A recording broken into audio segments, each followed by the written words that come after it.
हरे कृष्णा।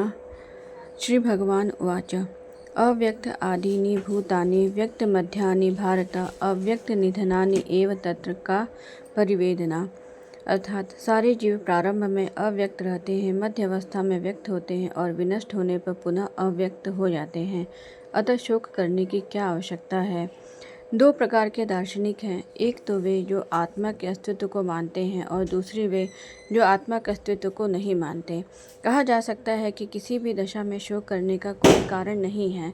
आत्मा के अस्तित्व को न मानने वालों को वेदांतवादी नास्तिक कहते हैं। यदि हम तर्क के लिए इस नास्तिकवादी सिद्धांत को मान भी लें तो भी शोक करने का कोई कारण नहीं है। आत्मा के पृथक अस्तित्व से भिन्न सारे भौतिक तत्व सृष्टि के पूर्व अदृश्य रहते हैं। इस अदृश्य रहने की सूक्ष्म अवस्था से ही दृश्य अवस्था आती है। जिस प्रकार आकाश से वायु उत्पन्न होती है, वायु से अग्नि, अग्नि से जल और जल से पृथ्वी उत्पन्न होती है। पृथ्वी से अनेक प्रकार के पदार्थ प्रकट होते हैं, यथा एक विशाल गगनचुंबी महल पृथ्वी से ही प्रकट है। जब इसे ध्वस्त कर दिया जाता है तो वह अदृश्य हो जाता है और अंततः परमाणु रूप में बना रहता है।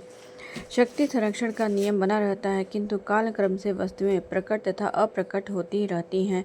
अंतर इतना ही है। यदि हम भगवत गीता के इस वैदिक निष्कर्ष को मानते हैं कि यह भौतिक शरीर कालक्रम में नाशवान है किंतु आत्मा शाश्वत है, तो हमें यह सदा स्मरण रखना होगा कि यह शरीर वस्त्र परिधान के समान है। अतः वस्त्र परिवर्तन होने पर शोक क्यों। शाश्वत आत्मा की तुलना में शरीर का कोई यथार्थ अस्तित्व नहीं होता। यह स्वप्न के समान है।